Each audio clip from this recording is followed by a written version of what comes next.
কিছু কিছু মানুষ আছে মারা গেলে আকাশও কান্দে, বাতাসও কান্দে, সারা দুনিয়া কান্দে, মানুষেরা তার জন্য পাগল হয়ে যায়। বিশ্বাস করেন, ব্যক্তির জন্য নয়, তার আমলের কারণে তার জন্য দোয়া আছে না নাই? এই যে খালেদা জিয়া মারা গেছে, দোয়া আপনার জীবনে, আপনার যদ্দূর বয়স হয়েছে, আপনি দল যেটা ইচ্ছে সেটা করেন, এটা আপনার বিষয়, কিন্তু আপনার জীবনে আপনি বাংলাদেশে আপনি যাদেরকে দেখছেন মারা যাওয়ার পরে এত দোয়া, এত মানুষের আবেগ আপনি আর কারোর মধ্যে দেখছেন নি? এটা ওনার কর্মের কারণে। কিসের কারণ? কর্ম। খালেদা জিয়া তিনি কিন্তু শুধু বিএনপির না, সে সমগ্র বাংলাদেশের মানুষের একমাত্র নেত্রী, বাংলাদেশের একমাত্র 3 বারের প্রধানমন্ত্রী, যে জীবনে কোনোদিন কোনো আলেমের বিরুদ্ধে একটা শব্দও বলে নাই। কথা কেন শহীদপুরের বাইরে কথা সত্য নেই?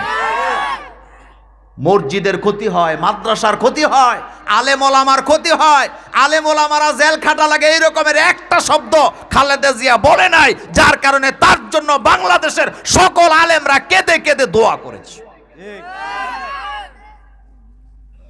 এরকমের বেডি তো আরো আছে, হুজুররা দোয়া করছেনি? আপনি চিন্তা করেন তো, আপনি চিন্তা করেন তো, খালেদা জিয়া কি বলতেন আলেমদেরকে ডেকে ডেকে, জানেন?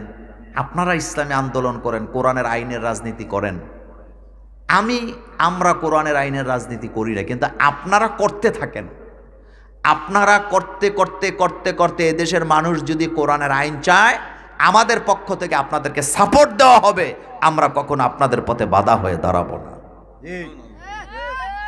তোমার মতো এই দুরা মন আসিল না, কারণ তিনি ছিলেন শহীদ প্রেসিডেন্ট জিয়াউর রহমানের স্ত্রী। আপনি জানেন ইরাক ইরানের যে যুদ্ধ থামছিল, ওখানে প্রেসিডেন্ট জিয়াউর রহমানের অবদান ছিল নি? আসতে কোন কেন ছিল নি? তিনি সৌদি আরবে, তার জীবনে প্রথম যখন তিনি সৌদি আরবে যায় প্রেসিডেন্ট হওয়ার পরে, আপনি জানেন তিনি সাথে করে কি নিয়ে গেছে? কথা কয় না, কি নিয়ে গেছে? কতগুলো নিম গাছ। তার আত্মমর্যাদা দেখেন প্রেসিডেন্ট জিয়াউর রহমান। তিনি ওখানে যাওয়ার পরে, তখন বাদশাহ ফাহাদ ছিলেন, তিনি বাদশাহ ফাহাদকে বলেন, আপনার দেশ তো স্বনির্ভর, টাকাওয়ালা, তো আপনাকে দেওয়ার মতো আমার কাছে কিছু নাই, আপনার কাছে যা আছে আমার কাছে তা নাই, তো আমার কাছে যা আছে আমি আপনার জন্য তাই আনলাম, এই ধরেন আমি কতগুলা নিম গাছ আপনার জন্য নিয়ে আসছি।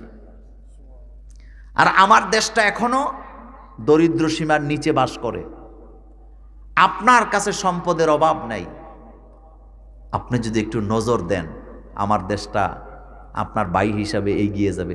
বাদশাহ ফাহাদ ভাবছে টাকা টোকা বোধহয় চায়, তো উনি ওনার সেক্রেটারিরে বললেন যে বাংলাদেশের জন্য এত রিয়েল বা এত টাকা কি দাও, বাজেট দাও। জিয়াউর রহমান বলছেন, আমি তো টাকা চাই না আপনার কাছে।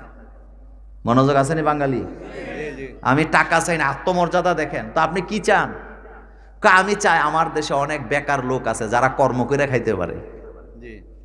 আপনার দেশে তো অনেক কাজ আছে, টাকাওয়ালার দেশ, আপনি শুধু আমার লোকগুলারে একটু কাজের ব্যবস্থা করে দেন, তারা যেন সম্মানের সাথে কাজ করে বাঁচতে পারে। মর্যাদা কারে কয়?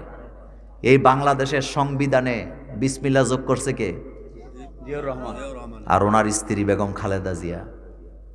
মিজানুর রহমান আজহারির মতো আলেম, যারে সারা দুনিয়া চিনে, লাশ কান্দে লইছে নি? মাওলানা মামুনুল হকের মতো আলেম, সাইকুল হাদিস, ইবনে সাইকুল হাদিস, তার বাপও ছিল সাইকুল হাদিস, তিনিও সাইকুল হাদিস, তিনিও খালেদা জিয়ার লাশ কান্দে নিছে।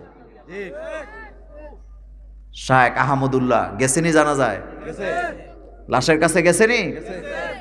গেছে। বাইতুল মোকাররমের খতিব জানাজা পড়াইছেন, কত বড় আলেম, চিন্তা করেন তো। ইচ্ছা করলে তো ওনার দলের 2-1 আলেম টালেম আছে না, এদের দিয়ে তো জানাজা পড়াইতে পারতো না। আল্লাহ কয় ওনারে দিয়া, ওনার জানাজা হবে যুগ শ্রেষ্ঠ আলেম দিয়া। বাংলাদেশ নয়, উপমহাদেশের শ্রেষ্ঠ আলেমদের একজন হচ্ছে আমাদের আল্লামা, যিনি আমাদের বাইতুল মোকাররমের খতিব আব্দুল মালেক হাফিজাহুল্লাহ, আমাদের কুমিল্লার কৃতি সন্তান। আলহামদুলিল্লাহ।